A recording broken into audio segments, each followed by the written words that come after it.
What's up, everybody? Just a quick team builder before I get into the battle. So I have this Ferrothorn. It's a decent Dracozolt check. Thunderwave is decent for enabling my max speed Copperajah to outspeed Clefable and Melmetal in case the Melmetal isn't max speed.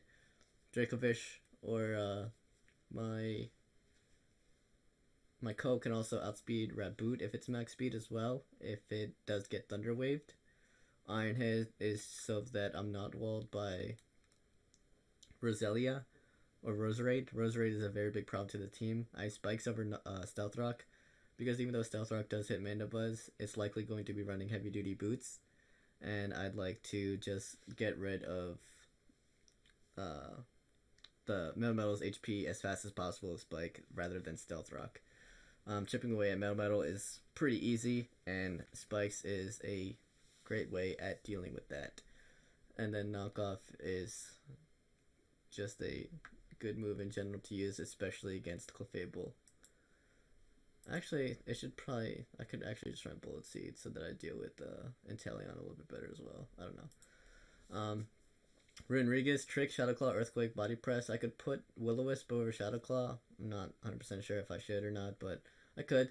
So I have max speed, max attack, a little bit of defense. Defense actually helps Body Press. Body Press works with Choice Band, and it's decent, I guess. It's not the greatest because, well, its base power is weaker than Earthquake, so even though I have more defense and attack, because Earthquake is stab, it's going to do less damage than Earthquake overall. I mainly just have Body Press. I don't even know what I have Body Press for. Mandibuzz?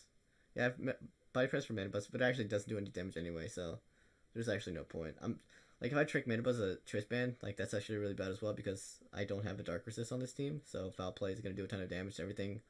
My Rotom doesn't have Recovery, and I'm going to have to rely on a Gardevoir to do that, which is, it's just bad. It's just bad overall. I really don't want to trick a Mandibuzz, so I could actually just put Will-O-Wisp, but I can't anyways.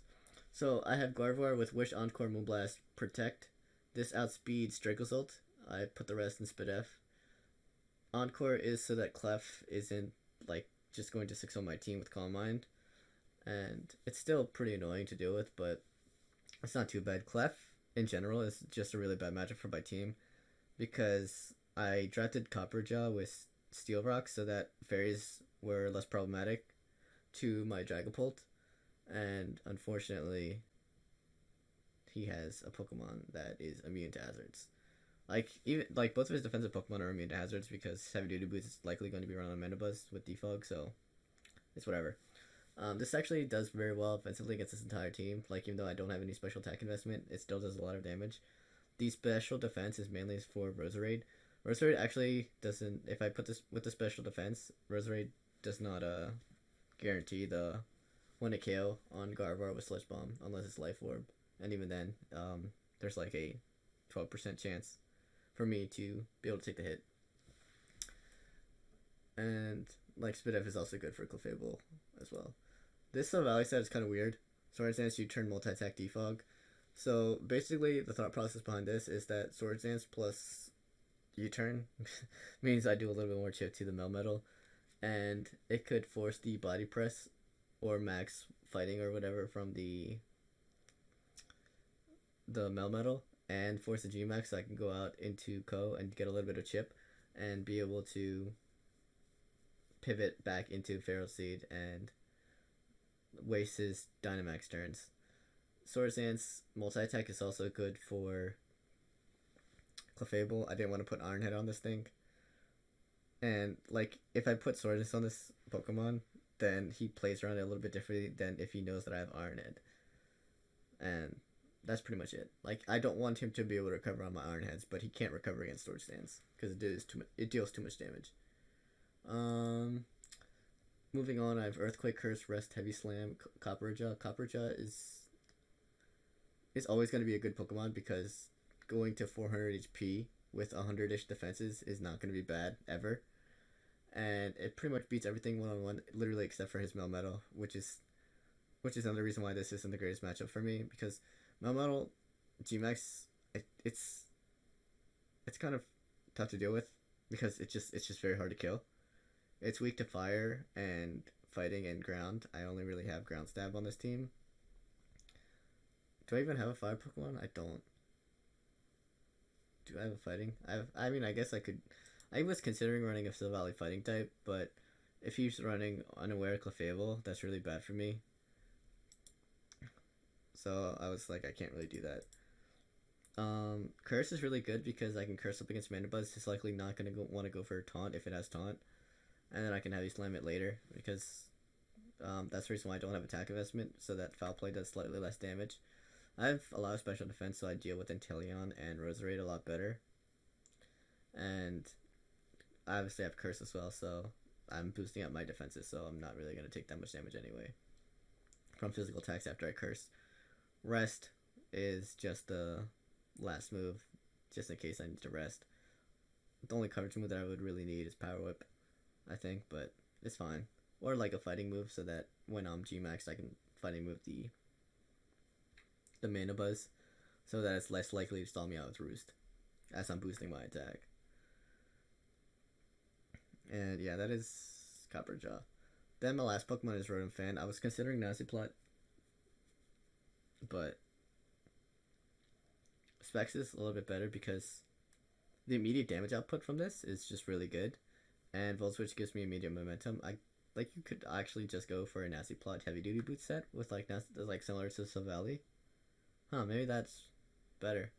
Make this, well, if I make this banded, that's just significant. Like this, Rotom is so much better dealing damage than Silvally because he has Clefable, Mandibuzz as his defensive core. But Rotom Fan does just way too much damage to his entire team. But like What the heck?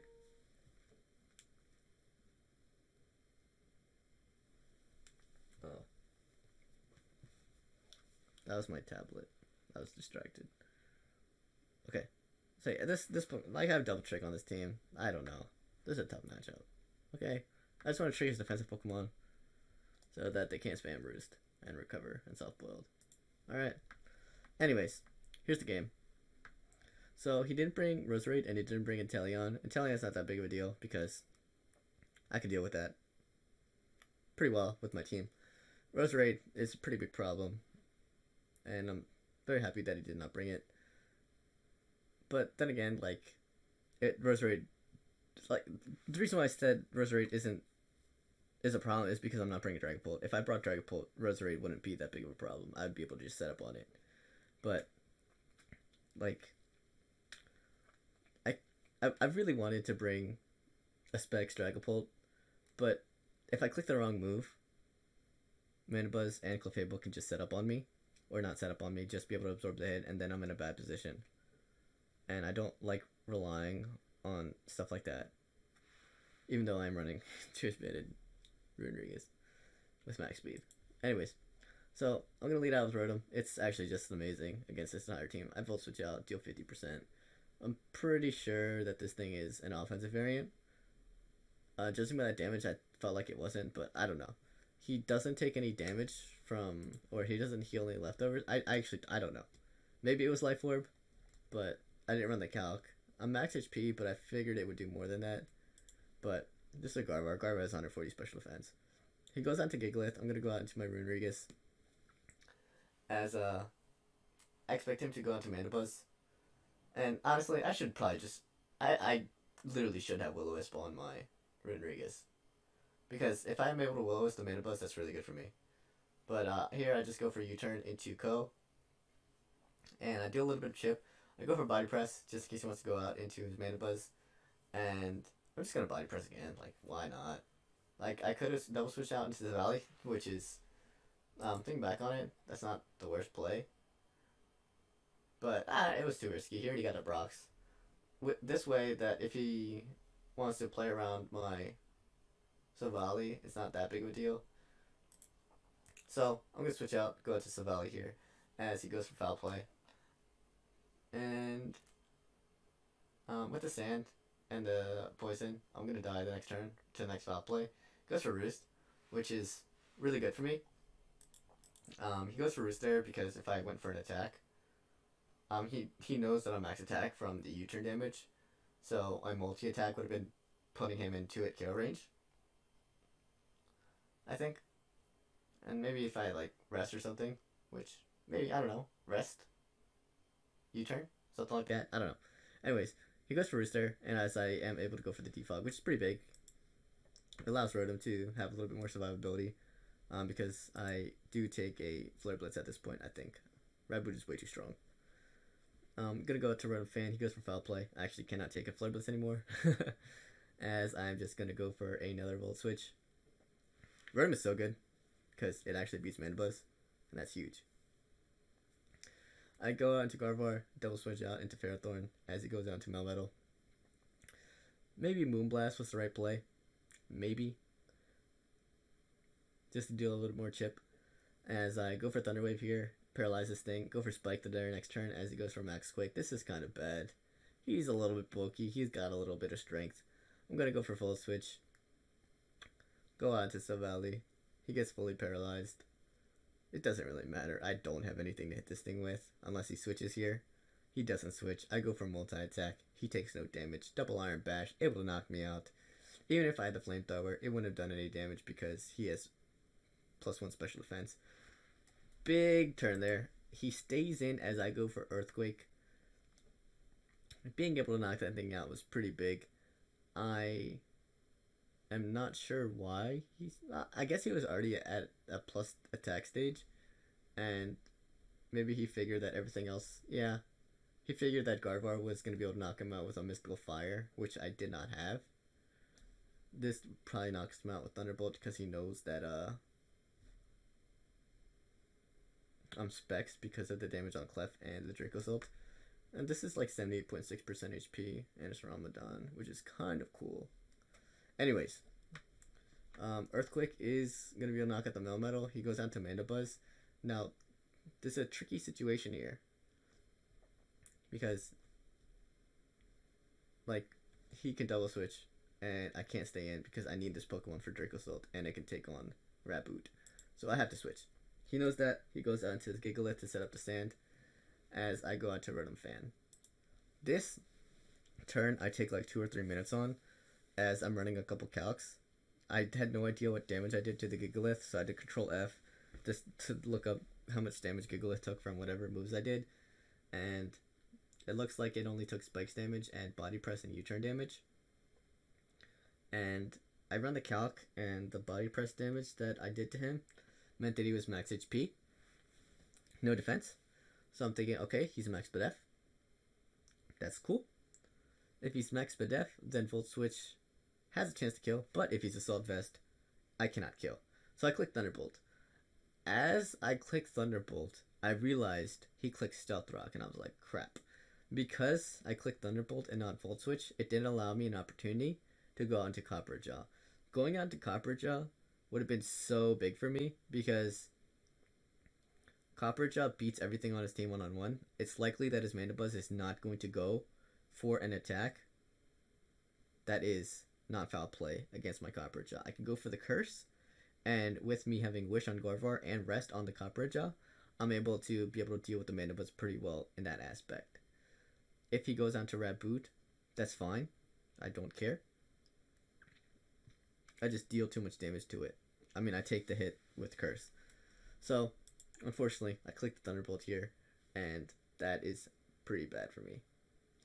Now he goes down to Raboot, and here I have to think again. Do I sack off the Runerigus to 2 Flare Blitz? However, I'm thinking, what if he's not Choice Banded? Because if he's not Choice Banded, I can live a hit, but why would he not be Choice Banded?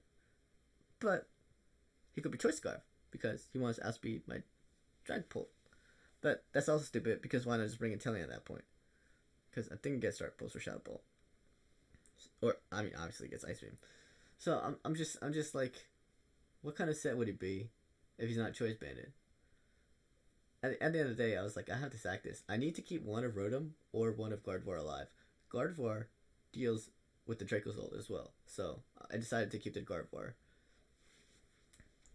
as he just goes for the Flare Blitz and takes a little bit of chip.